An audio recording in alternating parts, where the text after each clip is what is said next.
Hello everyone, welcome back to our channel, and in this video we are going to see how you can find the MAC address on your Android phone. So let's get started.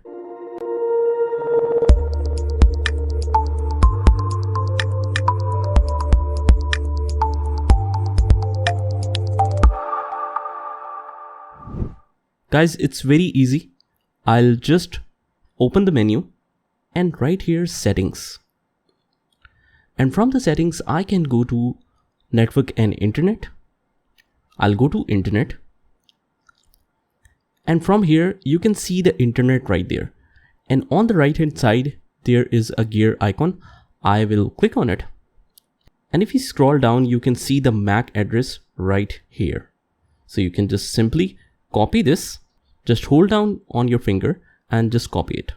So this is your complete MAC address that you can easily find on your Android phone. So guys, that's it. I hope you liked the video, and if you did, hit the like button, subscribe to our channel and turn on the notification bell so that you can get notified of all the future videos.